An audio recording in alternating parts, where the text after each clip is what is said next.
பின்வாங்கி போறவங்களுடைய வாழ்க்கையை நீங்க பாருங்க. அவங்க ஏன் பின்மாறி போறாங்க? காரணம் சரியாக தேவனிடத்துல ஒரு உறவு கிடையாது, சரியாக ஒரு ஜெப வாழ்க்கை கிடையாது. அவர்கள் ஜெபிக்கலாம், ஆனால் அந்த ஜெபம் தேவனுக்கு பிரியமான ஒரு ஜெபமா இருக்க. ஏன்னா நம்ம எல்லாருமே ஜெபம் பண்றோம், ஆனா எப்பவுமே யோசித்தது கிடையாது இன்னென்ன சுபாவங்களை இன்னென்ன தன்மைகளை விட்டாதான் என் ஜெபம் கேட்கப்படும். இங்கதான் தப்பு பண்றோம். எல்லாருக்கும் எப்படி என்ன இருக்கு, நான் ஜெபிக்கிறேன் நான் ஜெபிக்கிறேன் நான் ஜெபிக்கிறேன். ஆனா விடுதலை இல்லாத ஒரு ஜெபம், தேவன் அருவருக்கப்படத்தக்கதான ஒரு ஜெபத்தோடு தான் அநேகர் காணப்படுறீங்க. வாசிங்க வசனத்தை.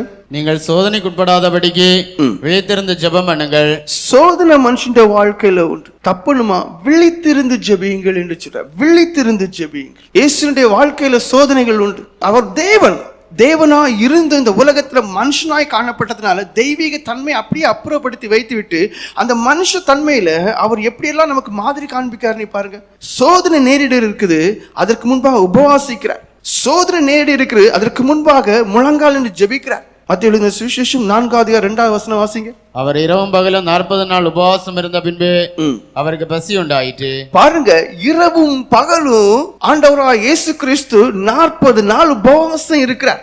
அந்த உபவாசத்தினுடைய பலனும் வல்லமையும் பாருங்க, அந்த ஜெபத்தினுடைய பலனும் வல்லமையும் நீங்க பார்ப்பீர்களானால் மத்திய 4:10-11 வசனங்களை வாசிங்க. சாத்தானை துரத்துறார். அப்பொழுது இயேசு அப்பாலே போ சாத்தானே.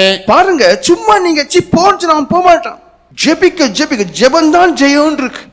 ஜெபம்தான் ஜெயம் சொல்லுவாங்க. மூளையால முடியாது, முழங்கால முடியும். ஒரு சொட்டு கண்ணீர் வடிச்சு பாருங்க, தேவனுடைய இருதயம் அப்படியே குலுங்கிரும். உடனேயே அவர் என்ன செய்யறாரு? அதுக்கு பதில் தருகிறார்.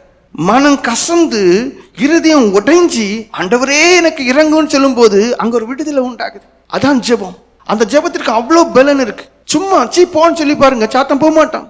அவன் பக்கத்துல சிரிச்சிட்டு இருப்பான், நீ யாரு என்று சொல்லி போறதுக்கு. ஆனா அதிகமாக ஜெபிக்கக்கூடியவங்க இருந்து பாருங்க, அவங்க உங்க பக்கத்திலே வர்றது போக கிடையாது. எத்தனை விசுவாசிய சிந்தனையில நெருக்கப்பட்டு இருக்கிறீங்க. காரணம், சாத்தான் போட்டு அலக்களிக்கும் சிந்தனையில. ஒரு மனங்கிறது உங்க வாழ்க்கையிலே கிடையாது, உங்க சிந்தனையிலேயே கிடையாது, உங்க ஜீவியத்திலே கிடையாது. பல்வேறு விதமான எண்ணங்கள்னால பிடிக்கப்பட்டு, பல்வேறு விதமான எண்ணங்கள்னால சிறைபிடிக்கப்பட்டு கஷ்டப்படக்கூடிய எவ்வளவோ இருக்கிறீங்க. ஆனா ஜெபிக்கிறேன்னு சொல்லுவீங்க. விடுதலை இல்லாத ஒரு ஜெபம். இங்க ஆண்டவராய் இயேசு கிறிஸ்துவின் வாழ்க்கையை பாருங்க, உபவாசிக்கிறார்.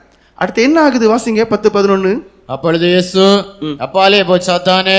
நீங்கள் ஜெபிக்கக்கூடிய ஜெப வீரர்களா இருப்பீர்களே ஆனால், ஒரு மனமுடைய ஜெப வீரர்களா இருப்பீர்களே ஆனால், நொறுங்குண்ட இருதயத்தோடு ஜெபிக்கக்கூடியவர்களா இருப்பீர்களே ஆனால், அவங்க பக்கத்திலே வர மாட்டான். ஜெபிக்க துதிக்க தேவ பிரசன்னம் உங்களுக்குள்ள உங்களை சூழ்ந்து நிறைந்து இருக்கும். அப்பாலே போ என்று சொல்லும்போது அவன் போயிடுவான். உன் தேவனாய கர்த்தரை பணிந்து கொண்டு அவர் ஒருவருக்கு ஆராதனை செய்வாயாக என்று எழுதி இருக்கிறது என்றார்.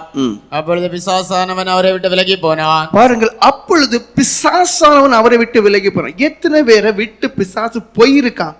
ஏன் இந்த கேள்வி கேட்கறீங்கன்னா, நான் எவ்வளோ பேருடைய வாழ்க்கைய உங்க மூலமே அறியறதுனால சொல்றேன். விசுவாசி என்று சொல்றவங்ககிட்ட விடுதலை இல்லை, கிறிஸ்தவர்கள் என்று சொல்லக்கூடியவங்ககிட்ட விடுதலை இல்லை, ஜெபிக்கிறேன் என்று சொல்றவங்ககிட்ட விடுதலை இல்லை, அபிஷேகம் பெற்றுக்கிறேன் என்று சொல்றவங்ககிட்ட விடுதலை இல்லை. விடுதலை இல்லாத ஒரு வாழ்க்கையில வாழ்ந்து கொண்டிருக்கிறீங்க. எத்தனை பேரை விட்டு பிசாசு போனா இல்ல, சிந்தனையினால இன்னும் நெருக்கப்படுறீங்க. உங்க பார்வையை உங்களால கண்ட்ரோல் பண்ண முடியல, உங்க ஞாபகம் உங்களால கண்ட்ரோல் பண்ண முடியல, உங்க இருதயத்தின் நினைவில் உங்களால கண்ட்ரோல் பண்ண முடியல. அவனுக்குள்ள இருக்கிறீங்க, அவனால் சிறைபிடிக்கப்பட்டு இருக்கிறீங்க. காரணம் என்ன? ஜெபங்கிறது ஏதோ கடமைக்காக பண்ணக்கூடியவர்களாக, அதிலே ஒரு மனம் இல்லை, அதிலே நொறுங்குண்ட இருதயம் இல்லை, அதிலே தேவனுக்கு பிரியமானவைகளும் இல்லை.